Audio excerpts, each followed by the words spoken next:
राम और सीता एक सीधे साधे और हार्ड वर्की जोड़े थे।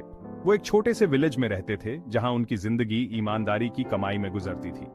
राम खेतों में दिन रात मेहनत करते थे। उनके माथे पे पसीना ऐसे चमकता था जैसे मानो कोई आईना हो। सीता अपने कोमल हाथों से अपने छोटे से घर को संभालती थी और एक हरा भरा बगीचा उगाती थी। साल दशकों में बदल गए, लेकिन उनकी जिंदगी सादगी और संतोष से भरी रही। उन्होंने हर एक पैसा बचाया था। उनकी निगाहें एक सुरक्षित भविष्य पर टिकी थीं। उनकी दौलत सोने या चांदी से नहीं, बल्कि उनके प्यार और उनकी मेहनत के सुकून से मापी जाती थी। उनके चेहरे की हर एक झुर्री उनकी लगन की कहानी बयान करती थी। उनकी येर्सों की मेहनत का प्रमाण थी। आंधी हो या सनशाइन, उन्होंने हर चुनौती का सामिंदा एक साथ किया। उनके साझा सपने और एक दूसरे के लिए अटूट समर्थन ही उनकी सबसे बड़ी पूंजी थी। समय के साथ उनका प्यार और गहरा होता गया। उनके छोटे से घर में गर्माहट की एक रे। उनके परिश्रम का फल केवल धरती का फल ही नहीं था, बल्कि उनके घर में व्याप्त शांति और प्यार भी था। रिया, उनकी पोती, उनके साथ रहने आ गई।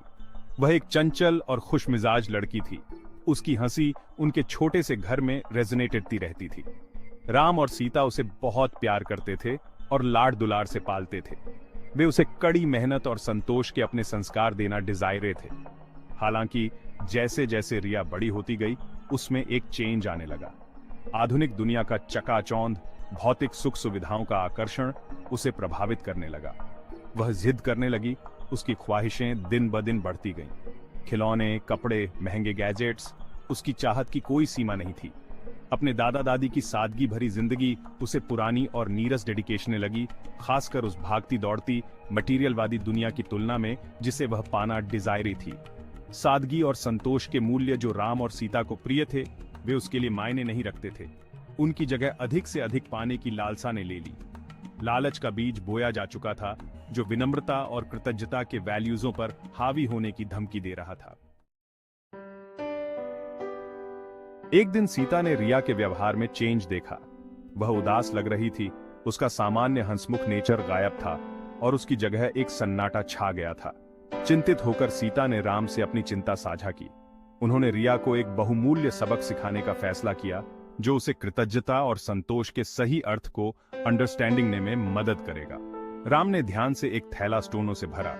प्रत्येक पत्थर एक चिंता या इच्छा का रिप्रेजेंटेशन करता था। फिर उन्होंने रिया से कहा कि वह दिन भर अपने साथ बैग लेकर चले। हर उस नकारात्मक विचार या स्वार्थी इच्छा के लिए एक पत्थर डालें जो उसके मन में आए। जैसे जैसे दिन चढ़ता गया, बैग वेटी होता गया। रिया शारीरिक और भावनात्मक दोनों तरह से बोझ तले दबती गई। लगातार बोझ ने उसे उसकी नकारात्मकता और अतृप्त डिजायरों के भार का एहसास कराया। यह एक शक्तिशाली मूर्त रिप्रेजेंटेशन था कि कैसे लालच और असंतोष किसी की आत्मा को कमजोर कर सकते हैं। दिन के अंत तक रिया थक चुकी थी और निराश थी। उसने गुस्से में बैग अपने दादा दादी के पैरों पर फेंक दिया। उसके चेहरे से आंसू बह रहे थे। आपने मुझे यह वेटी बेकार बैग पूरे दिन क्यों उठवाया? वह रोई। उसकी आवाज में गुस्से और टायर्डावट का मिश्रण था। राम और सीता ने उसे धैर्य से बैठाया। उनकी आंखें समझ और प्यार से भरी थीं। उन्होंने अंडरस्टैंडिंग आया कि बैग लालच और असंतोष के बोझ का रिप्रेजेंटेशन करता है। प्रत्येक पत्थर एक नकारात्मक विचार या स्वार्थी इच्छा का प्रतीक था, जो उसका वजन कम कर रहा था और उसे सच्ची खुशी का एक्सपीरियंस करने से रोक रहा था। उन्होंने धीरे से उसे उसके जीवन की सभी अच्छी चीजों की याद दिलाई, उन साधारण खुशियों और आशीर्वादों की सराहना करने के इंपॉर्टेंस पर जोर दिया जो उसे घेरे हुए थे। उनके शब्द एक्यूजेटरी लगाने वाले नहीं थे, बल्कि प्यार से भरे हुए थे और अपनी पोती का पाथ दर्शन संतोष और कृतज्ञता के मार्ग पर ले जाने की गहरी इच्छा थी। रिया ध्यान से सुनती रही। उसका गुस्सा धीरे धीरे समझ में बदल गया।